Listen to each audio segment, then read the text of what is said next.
So hello everybody, my name is Samantha Hill and I am the Assistant Director of the Hannah Arendt Center for Politics and Humanities here at Bard College. Welcome to our virtual reading group. Can everyone hear me okay and see me okay? Daphne, I see you nodding yes. Elias, Bob, thumbs up, great. It's wonderful to see all of you again. So we're resuming our virtual reading group after a short summer pause, reading The Life of the Mind. I have this edition here. And we are in the middle of thinking. We are at the beginning of the third section, What Makes Us Think? And we have the first two sections for our discussion today. The first, the pre-philosophic assumptions of Greek philosophy, which is going to begin to offer one historical answer to the question, what makes us think? And then we have Plato's answer to the question and its echoes throughout the tradition of Western political philosophy. And then next time we'll move to the Romans. So what I thought I would do is just kind of take us through some of the main points in these two sections that we had for our reading today. And just kind of echo where we left off our discussion a few weeks ago when we took a small break.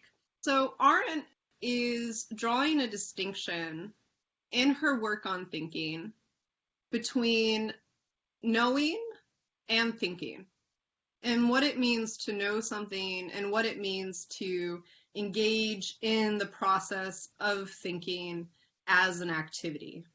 And so she's beginning this section of the book by asking what makes us think. And she's going to move to the question, where are we when we think? And one of the things that she's doing in this book, which we've been talking about in the first two sections, is what she calls the dismantling of metaphysics. And there are a lot of different ways to read this, but it becomes quite important in these sections that we have here today, where dismantling metaphysics in part for Arendt means that we are not moving toward a transcendental realm of truth when we're talking about thinking, but rather she is trying to come to an understanding of thinking as the work of understanding that grounds us in the materiality of the world that we live in at this historical moment in time, right? So to put that in other terms, she wants us to come face to face with the world that we live in, right? We're not reaching for the truths of the philosophers like the Greeks did, which is where she's going to start this section, right? And this is a political claim for Arendt, and it's a claim she's making on the professional philosophers.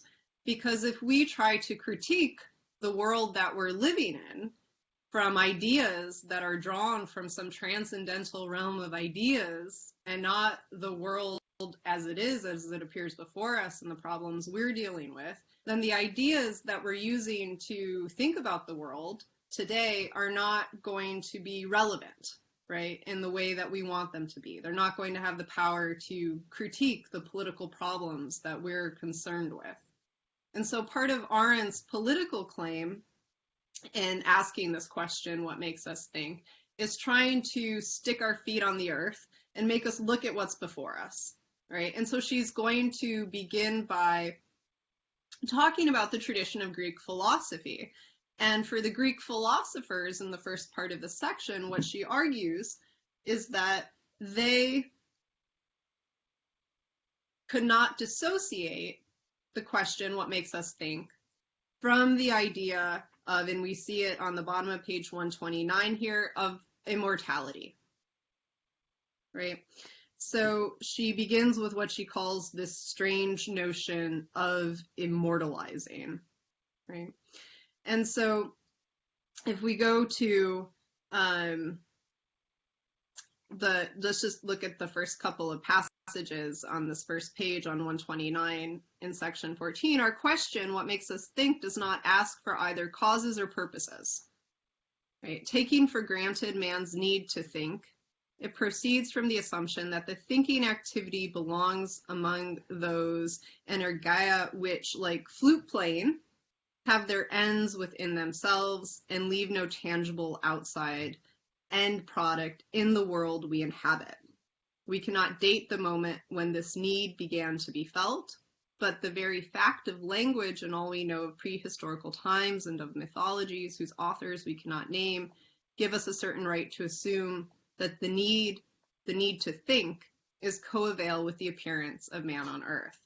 So for Arendt, the need to think is coeval with our appearance on earth. So when we appear in the world, when we begin breathing, we begin thinking. And to be alive for Arendt is to think. And she'll get into this in more detail in the coming chapters. But this idea of appearance, that we appear in the world, we stand out in the world, we come into being, right? And this is where she's going to end, thinking and being are brought together, right? That to be is to think, right? And for the pre-philosophic, the pre-Socratic philosophers that she's talking about, the idea of thinking as an activity is tied to this idea of immortality, which means that for them, the idea of thinking isn't about just being in the world, right? The idea of thinking is about leaving the world, right? And so here we come back to her political critique, right? So she says on the next page, on page 130, she's going to talk about, what are the objects that appear before us that move us to this activity of thinking? And she says on the bottom of page 130 that the passion for seeing, preceding, as we have noted, the thirst for knowledge, even grammatically in the Greek language, was the basic Greek attitude to the world, seems to me too obvious to require documentation. So the passion for seeing, our need to see, this desire we have to see, comes before our desire to know. And whatever appeared, nature and the harmonious order of the cosmos, things that had come into being of their own accord, and those that human hands had led into being, as well as whatever human excellence Arendt brought forward in the realm of human affairs, was there primarily to be looked at and admired.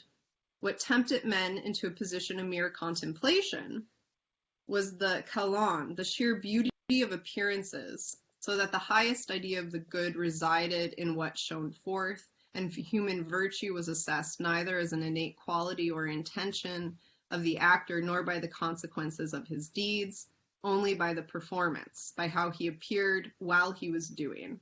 Virtue was what we called virtuosity.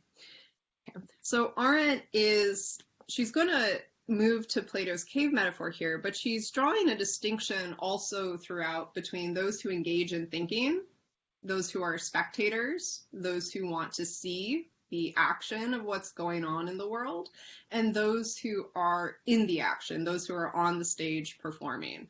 And in our last meeting, we talked briefly about this distinction and what it means in Arendt's work. And just to kind of reiterate that and why it's important for Arendt here, for her, thinking is a form of activity that we engage in, right? And the activity of thinking itself ultimately is going to bear upon how it is that we act in the world as individuals. But here we have the philosophers trying to draw this sharp distinction between those who act in the world, who go out and do things, who are not engaging in this contemplation, this thinking, and then the philosophers, Thales in Plato's Theaetetus, who's so wrapped up in thinking that he falls down a well, right? That the activity of thinking literally has the power to remove you from this mortal plane so that you can draw yourself nearer to immortality, so that you can become godlike. Okay? And so for the ancient philosophers, to engage in the activity of philosophizing was not to do so in order to affect action in the world in the way that we are as people, but it was to become like gods. Right? It was to literally become like gods. You engaged in philosophy not to become a more critical thinker or self-reflective thinker, or to be able to speak more thoughtfully to the political problems that you're facing in the world, but because you could literally, through the act of philosophizing, of contemplating a philosophical object like the beautiful or the good, become godlike. You could transcend the mere realm of worldly appearances, and you too could ascend to the top of Mount Olympus to sit with Zeus, right? And so Arendt wants to she's knocking these philosophers down, is how I read this, right? This is part of her dismantling. She's staying in the tradition, but she's also moving us outside of it because she wants us to engage in the activity of thinking as an activity, and as an activity that's responsive to the world that we're living in today. And so then if let's skip forward a little bit to page 133. In the first full paragraph on 133, she's going to draw our attention to the relationship between thinking and language and remembrance and the poets.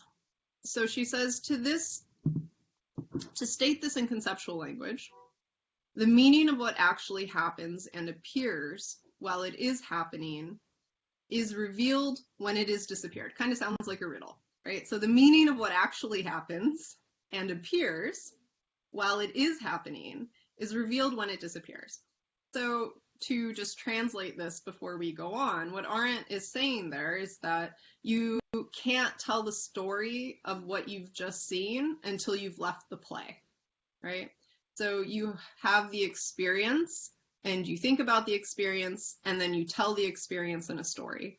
And it's only once you've put that experience into a story, once the actual experience has disappeared, that you are actually able to, that it reveals itself, right? And so this is why remembrance is so important to Arendt, remembrance and the idea of storytelling, because for Arendt, there's a relationship between truth and meaning, right? And so here's this critique of the Greeks that we've been talking about that's coming through again in her idea of remembrance.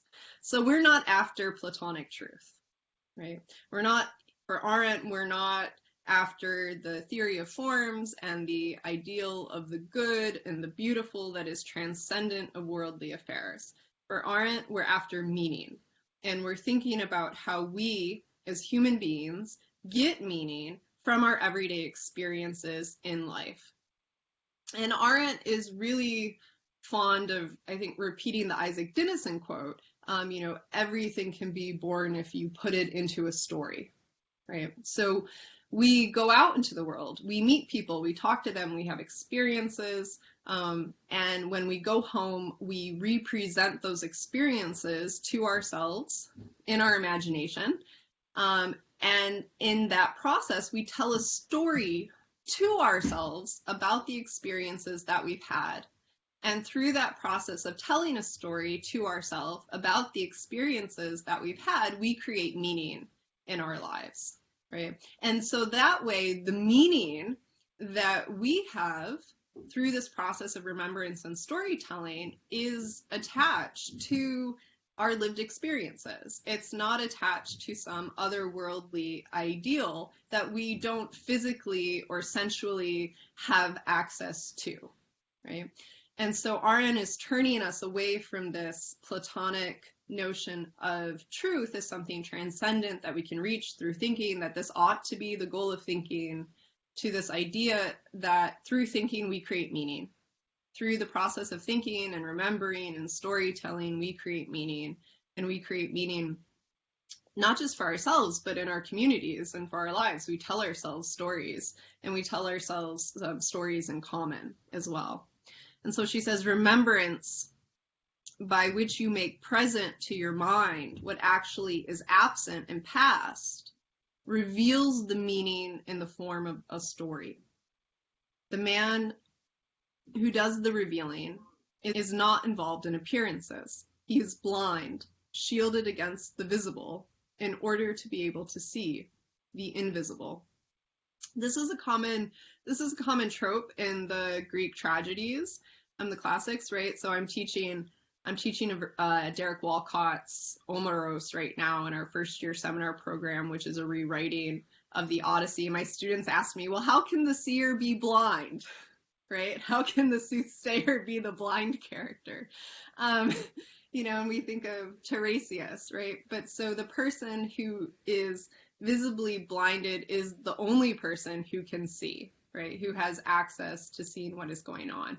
Arendt's doing a little bit of play here in writing those sentences, but what she's saying is that it's the spectator in the audience who writes the story of the battle, right? And that's the person who gets to create the meaning. The actor doesn't write the story, the actor on stage doesn't write a review of their own play, right? It's the critic in the audience who's going to tell the story of what they saw, and is going to create meaning out of it. So she goes on and says, and what he sees with blind eyes and puts into words is the story. It's the story. It's not the action itself. It's not the doer itself and not the doer. It's not the actual person, although the doer's fame will reach the high heavens. So this is also a bit of philosophical play here, right? She's saying it's not the actual person, right? It's a representation of the person that moves toward this high heaven, immortal fame, right? Memories, we represent experiences through the process of remembrance, and that is not to literally depict the other or what happened. It's a reading. It's a reading, which means it's not objective, which means it can't be crystallized as an object of truth, right? It's not a piece of factual knowledge. Susan is up on my main screen right now, right? So Susan and I can go see the same play, right? And we can both tell a story about our experiences, and they're both going to be different from each other. But one isn't more or less true than the other necessarily. They're both experiences that move from our particular experience of what it is that we've just seen. And we're both creating meaning through sharing our experiences in that way. There's no crystallized truth that we can just say, well, this is how it is, right? Arendt is always pushing us to move toward understanding, and beginning to understand, not understanding as something that we can actually ever fully do, because the world is always changing. And she says, so out of this arises the typical Greek question: who becomes immortal? The doer or the teller? Odysseus or Homer, right? Or who depends on whom, right? The doer on the poet who gives him fame, or the poet on the doer who must first accomplish things that deserve to be remembered? We need only read Pericles' funeral speech in Thucydides to learn that the question remained controversial, the answer depending on who replied, the man of action or the spectator. In one of Arendt's poems that she wrote after the war, she writes 3 versions of it, and she answers this question in the poem, which is is kind of cheating, because I suppose it's her personal response to the question that she's raising here in this text for us. But she says, if it was not for the poets who first put, twisted sounds into words, we would not remember what was. And so she's drawing us to to thinking, but also important to remember in the human condition. Arendt says that poetry is the form closest to the thinking process itself. So poetry as a form of writing, is the closest we can get to actually putting our thoughts directly in a way down on paper, making thought things in the world that appear before us. Okay, so I'm going to forge ahead, and she talks about love, and we can come back to what you want to, but I just want to slide ahead to, let's go to Plato's Answers and its Echoes, and we've already touched on a bit of it She's going to talk about Plato and the Symposium, and she's going to talk about the gods and Hegel briefly, and then she goes in Voltaire, and then she goes to Plato's answer and its echoes. And she's going to say that there's a transition that takes place between the Pre-Socratics and Plato. So for the Pre-Socratics, thinking is about becoming immortal through the process of thinking. And for Plato, thinking is going to be tied to the idea of being. So there's a transition that takes place between immortality and being, which is to say there's a transition here that takes place between immortality as being beyond being, right? And being, which is to be alive, right? And to exist in the world.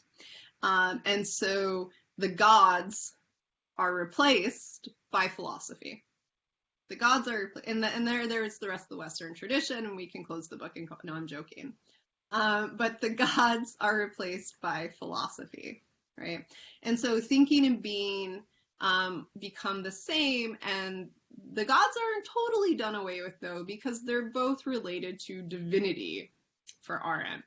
And so I want to draw your attention briefly to the bottom of page 138 and 139, because Arendt does a little foreshadowing here, which becomes really important to the last part of thinking in chapters 4 and sections 4 and 5.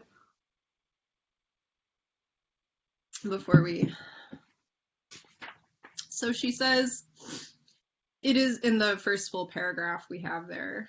She says, it is generally admitted that philosophy, which since Aristotle has been the field of inquiry into things that came after the physical and transcended them, is Greek in origin. And being, so metaphysics, literally what comes after the physical, metaphysique, right? And being Greek in origin is set itself the original Greek goal, immortality, which seemed even linguistically the most natural aim for men who understood themselves as mortals, for whom, according to Aristotle, death was the greatest of all evils, and who had as their kindred their blood relations, as we would say, drawing breath from one mother, the immortal gods. Philosophy did not change this natural goal. Okay. It only proposed another way to attain it. So she's talking about this transition. Right? So philosophy doesn't change the goal, but it proposes another way. Summarily speaking, the goal disappeared with the decline and fall of the Greek people and disappeared from philosophy altogether with the arrival of Christianity bearing its good news, telling men that they were not mortals, that contrary to their former pagan beliefs, the world was doomed to end, but they would be bodily resurrected after death. The last trace of the Greek quest for the everlasting may be seen in the Nunc Stans, the standing now of medieval mystics' contemplation. So Arendt is drawing us a line of tradition. Okay? And she herself feels free of the weight of tradition, so she's not attaining to any one tradition in her own thinking, and she makes that very clear. But she's offering us a way to think about thinking from the Pre-Socratics to Plato to medieval philosophers and Christianity and so forth. Okay? And this idea of the Nunc Stans, this standing now of contemplation, is the idea that she is going to go back to in order to answer, where are we when we think? And she is going to, from this, develop her idea of the gap space between past and future. And so there's also a rejection of this Christian idea in the notion of life, everlasting, resurrection beyond death, right? She's turning away from this. She's turning away from the Greek idea of immortality, and she's turning us away from the idea as philosophers that we can transcend the material realm of human affairs to a higher plane that exists beyond this world. Right? And in order to get there, she's going to go back to this nunc stans, the last trace of the Greek quest for an everlasting. And it's going to be the space, this temporal spatial location that is not located anywhere temporally. Specifically, it's going to be a kind of long now that flashes up that exists between the forces of past and present. And this is how she's going to talk about the position of the thinking ego, the I that thinks, in section 4. Okay, so however, while the mighty incentive to philosophize disappeared, the topics of metaphysics remained the same and continued to prejudge, she says.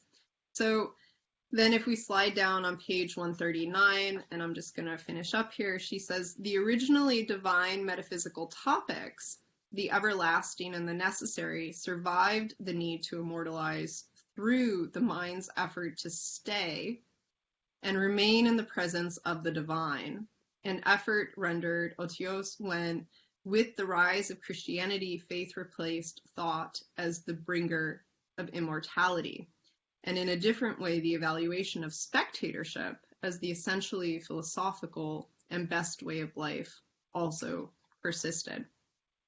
Okay, and she's going to end by talking about these questions of metaphysics and why there is something instead of nothing, and the turn to the modern age. And the themes that she's bringing up here in this last section, the turn towards Christianity, faith replacing this form of thinking and philosophy, are also just aren't fun, where in part where she begins the human condition, right? And thinking about some of the primary shifts in thinking that have occurred in modernity that are reframing the way that we think about the world.